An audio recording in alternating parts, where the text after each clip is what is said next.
નમસ્કાર દર્શક મિત્રો, @ગુજરાતમાં આપનું સ્વાગત છે। પુરુષોત્તમ રૂપાલા વિરુદ્ધ ક્ષત્રિય સમાજનો વિવાદ દિન પ્રતિદિન વધી રહ્યો છે। ભાજપ દ્વારા આ વિવાદને શાંત કરવા માટે અનેક પ્રયાસો કરવામાં આવ્યા, પરંતુ આ વિવાદ શાંત નથી થઈ રહ્યો। વિવાદ વધારે ને વધારે વધતો જઈ રહ્યો હોય તેવું લાગી રહ્યું છે। તો બીજી તરફ વિરોધી પાર્ટીઓ પણ આ તકનો લાભ લેવામાં પાછળ રહ્યા નથી। ભાજપથી નારાજ ક્ષત્રિય સમાજ માટે હવે આમ આદમી પાર્ટી આગળ આવી છે। આમ આદમી પાર્ટીના અધ્યક્ષ ઈસુદાન ગઢવી ક્ષત્રિયાણીઓની પડખે આવ્યા છે।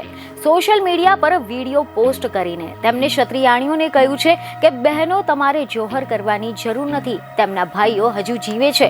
મીડિયા રિપોર્ટ અનુસાર એવી માહિતી મળી રહી છે કે પુરુષોત્તમ રૂપાલાને લઈને જે વિવાદ ચાલી રહ્યો છે તેના અંગે ઈસુદાન ગઢવીએ વિડીયોમાં ક્ષત્રિય સમાજની મહિલાઓને નિવેદન આપ્યું છે, જેમાં તેમણે જણાવ્યું છે કે કેટલીક બહેનો જોહર કરવાનું કહી રહી છે, તો તેમને હું કહેવા માંગીશ કે તમારા ભાઈઓ હજુ જીવે છે।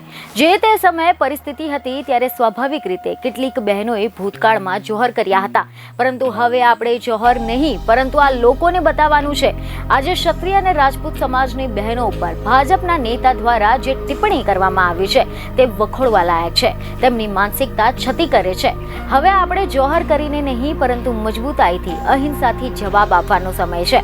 આપણે કોઈએ જોહર જેવું પગલું ભરવાનું નથી। મારી હાથ જોડીને વિનંતી છે, આપણે આ લોકોને ખદેડી કાઢવાના છે। રાજપૂતોએ માથા આપીને દેશની લાજ બચાવી હતી। આ રીતે હવે ક્ષત્રિય સમાજની મહિલાઓની પડખે આમ આદમી પાર્ટી પણ ઊભું જોવા મળ્યું છે।